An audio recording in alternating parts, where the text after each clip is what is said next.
Batas may request sa mga natitira sa langit lupa. Motos versus Pulo hindi na mangyayari. At akata kitang napikon si Beatroom sa naging laban nito kay Sendlook. Alamin natin ang mga yan, so tara. Nasa semifinals na nga ang susunod na round ng mga natitira sa langit lupa tournament. At sinabi ni Batas sa isang video niya na sana daw ay may mga bago pang ipakita ang mga natitira sa langit lupa. Gusto ko yung energy, gusto ko yung surprise dahil wala ko idea sa mga battle MCs. Actually, mahilig talaga ako sa ganun. Kumbaga, kung nag-enjoy kayo sa punchlines dahil surprise di ba? Hindi nyo inaasahan yung mga punchline.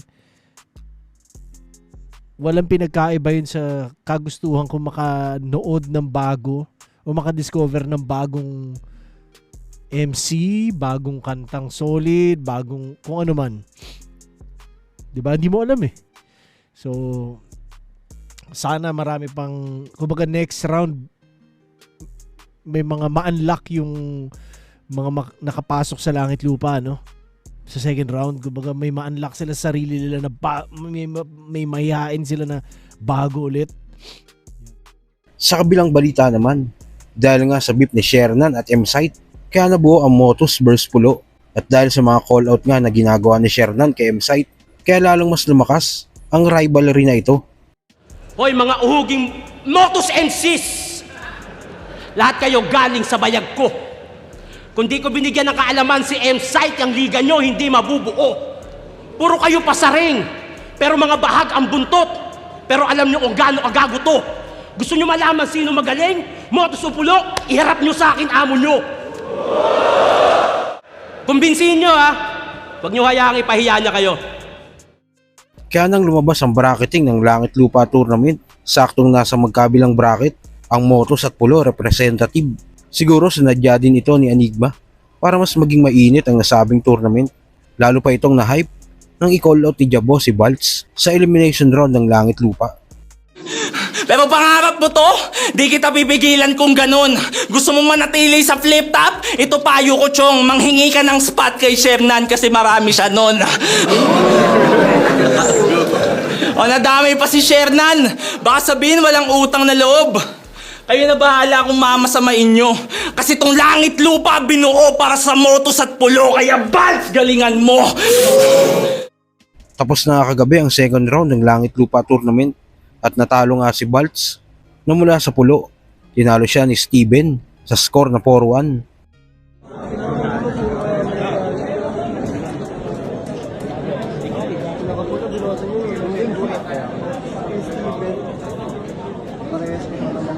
Left up, Langit Lupa. Right to way, 1. Steven versus Baltz. Against Monteses. Baltz ang Lapaneo.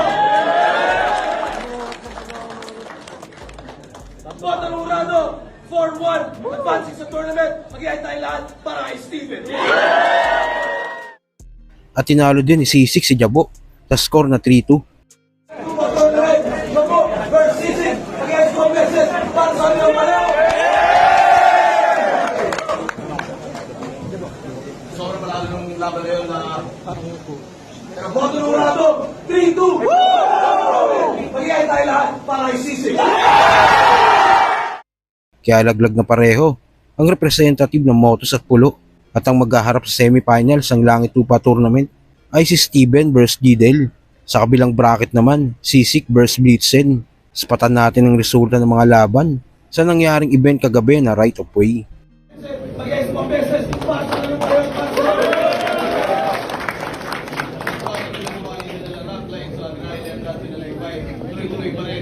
Bottom Urado. 3-2. Advancing sa semis. Mag-iay tayo lahat para kay Blitzen.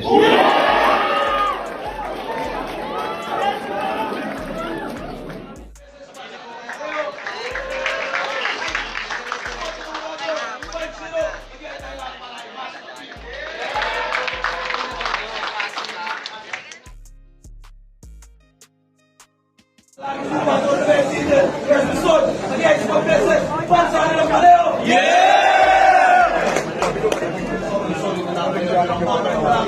Urado.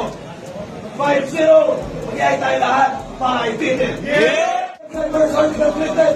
Against Monteses. Baltz ang Lapaneo.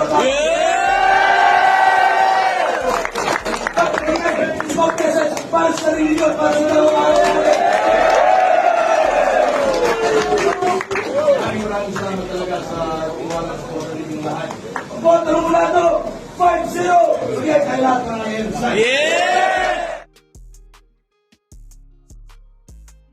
At sa uling balita, nireview na nga din ni Akata ang labang Sendlook vs Beatroom at napansin nga ni Akata na nauga si Beatroom sa round 2 ni Sendlook.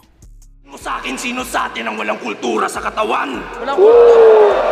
Ay, sumasagot. Tayo na, apektado si Beatroom Boy, apektado si Beatroom Boy. Nanginig sa second round ni Zenlook. Naramdaman niya. Well, anyway, tangina, provoking talaga yung round ni Zenlook, lalo na pinapaulit-ulit niya yung walang naitulong si Beatroom sa mga tropa niyang, ayun, rest in peace. Pero yun nga, sobrang gulo kasi talaga ng mundo kung titignan mo yung lahat ng lente.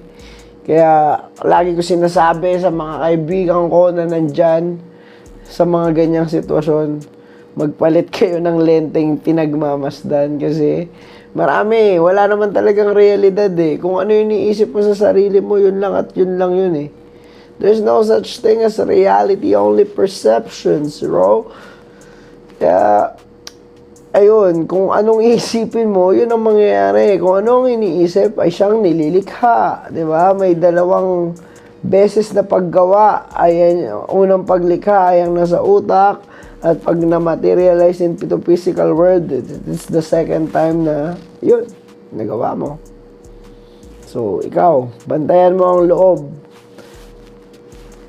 You all need a lot of introspection para hindi kayo magulo ng paligid. Well, anyway, nakita naman natin, dominating na yung performance ni Zenlook. I think, ito na yung prime Zenlook, kaya tingin ko talaga may kalalagyan si Lanceta dito.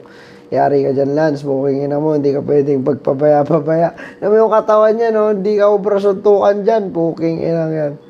Kailangan mong dagdagan yung exercise mo. Kulang yung mga basketball mo, ma. Balik ka sa mga fighting, puking era. Dapat gano'n. Linggo pa lang yun, walang gym. Yon. Dominating performance by Zenlook, second round. So kayo ba mga quiz para sa inyo? Sino maganda ngayong makalaban ni Sendlook sa susunod na battle niya sa flip top? At sino ang tingin nyo maghaharap sa finals ng Langit Lupa Tournament? Kung ano man ang saloobin mo, comment mo lang sa baba. Mapag-usapan natin yan. So yun lang. God bless.